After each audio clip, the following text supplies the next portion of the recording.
नमस्कार, किरण home creation मध्ये आपले स्वागत। आज झुणका करण्याची रेसिपी दाखविणार आहे। त्याकरिता इथे मी 4 कांदे घेतले, मुखी काढून घेते। कांदे चिरून 2 भाग करून पाण्यात घालते। कांदे पाण्यात घातले की डोळ्याला पाणी येत नाही। आता त्यावरील साल काढते। झुणक्याकरिता कांदा पातळ पातळ लांब चिरायचा। कांदे पूर्ण चिरून झाले, पाण्यात घालूया। कांदे भरपूर पाण्याने धुवून घेते। पाणी फेकून देऊ। परत कांद्यामध्ये पाणी घालते, धुवून घेते। कांद्यामधील पाणी निथळून टोपलीमध्ये घालते।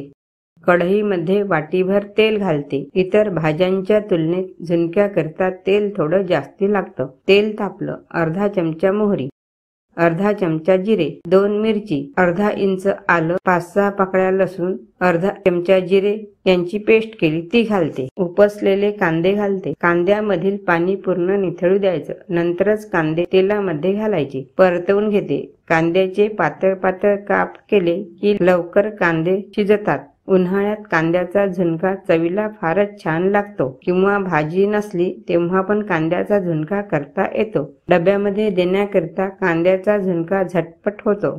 5 ते 7 मिनिट कांदे होऊ देते। कांदे लालसर तांबूस झाले, कांद्याला तेल सुटले। कांदे थोडे बाजूला करून तेलामध्ये बेसन घालते। बेसन मंद जाळावर भाजते। बेसन थोडं खरपूस दळून आणले की झुणका मोकळा मोकळा होतो। मंद जाळावर बेसन 5 ते 7 मिनिट भाजते।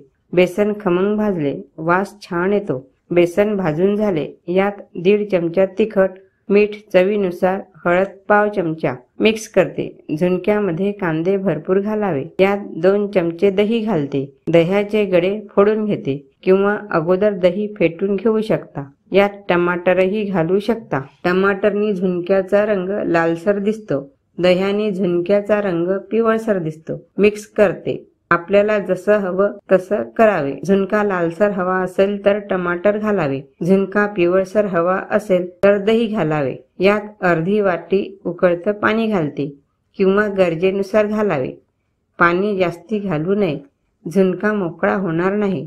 वाटीभर कांद्याची पात घालते। ओला कांदा मिक्स करते, वाफ येऊ देते। 2 मिनिटांनी बघू, परतवून घेते। अगदी ताबडतोब झुणका हवा असल्यास पाणी कमी वापरावे। थंड झाल्यावर झुणका मोकळा होतो। 2-3 वेळा वाफ काढून घ्यायची।